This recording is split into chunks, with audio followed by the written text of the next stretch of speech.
Alors, Kikaya Binou Karougou, bonjour. Bonjour. Je vous trouve ici à Washington, D.C. Qu'est-ce que vous venez faire dans la capitale américaine? Je suis ici pour pouvoir parler avec les décideurs américains dans les différentes institutions, que ce soit au Congrès ou au département d'État ou même au Conseil national de sécurité, et pourquoi pas les différentes structures qui s'intéressent au Congo et leur parler de la situation actuelle au Congo, qui est une situation catastrophique. Vous venez directement de Goma, ville sous occupation AFC M23, donc de la rébellion, Oui. où vous accompagnez l'ancien président de la République, Joseph Kabila. Quelle est la situation d'abord sur place? La situation est calme, mais difficile.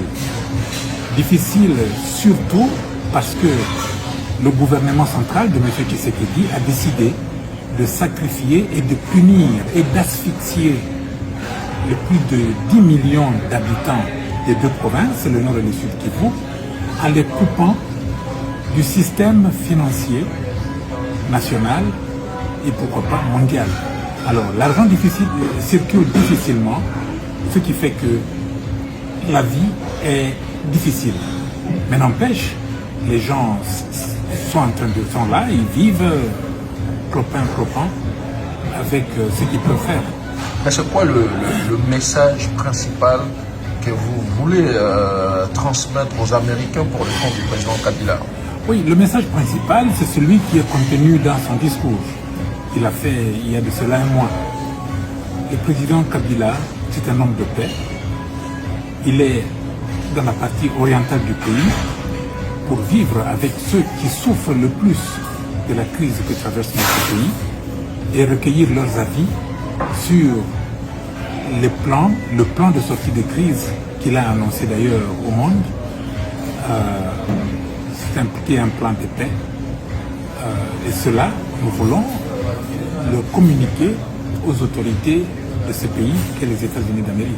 Et dans son discours, il a presque tout dit, mais sauf le rôle qu'il compte réellement jouer dans la résolution de la crise actuelle. Le rôle qu'il joue, que compte jouer, c'est celui qu'il joue maintenant. Il est là, il parle.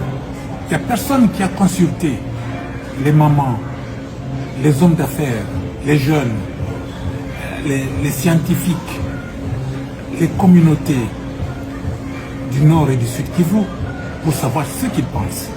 Nous voyons des initiatives de dialogue un peu partout, que ce soit Luanda, Nairobi, Lomé, Doha, Washington. Tout le monde est là, sauf les concernés, les premiers concernés. Et les premiers concernés, dans ce cas, ce sont les populations meurtries des deux Kivu.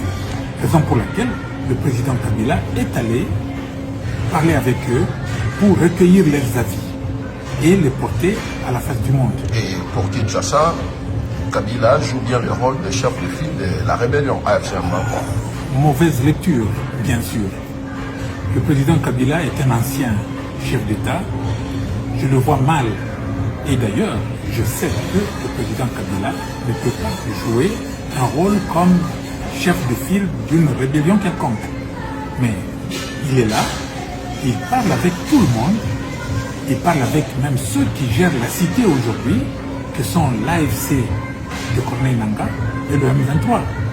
Il a des échanges avec eux dans le but de voir si on peut trouver des passerelles qui vont ramener à une solution pacifique. Mais comment expliquer le fait qu'il se fasse aujourd'hui sécurisé par ces dirigeants de la rébellion qu'il a, lui, Kabila, défait donc, entre 2012 et 2013, et en quittant le pouvoir en 2019, il a même laissé certains responsables de cette rébellion en prison.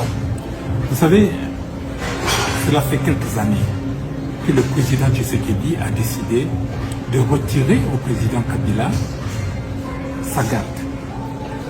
Il lui a envoyé quelques policiers qui étaient, n'est-ce pas, à l'aube de leur retraite.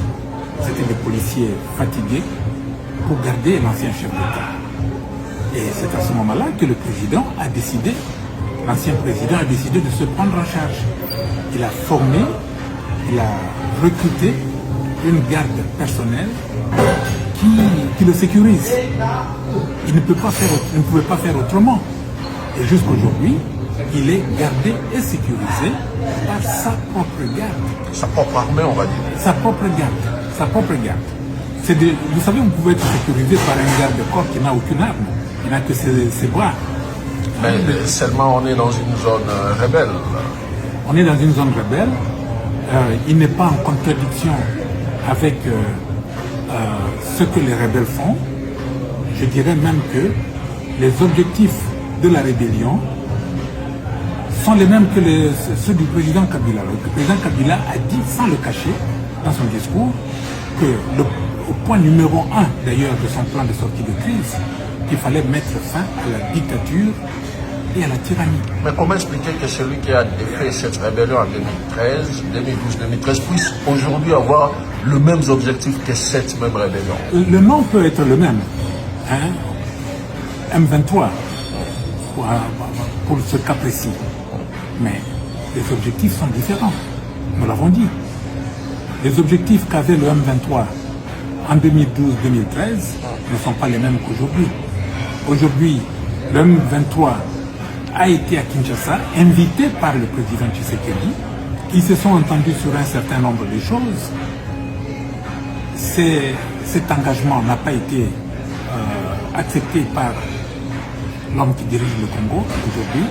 Et ils ont pris les armes pour se défaire de la dictature et de la tyrannie. Et voilà, je pense que si vous faisiez un sondage aujourd'hui, je crois que 99% des Congolais vous diront qu'il faut se défaire de la dictature de la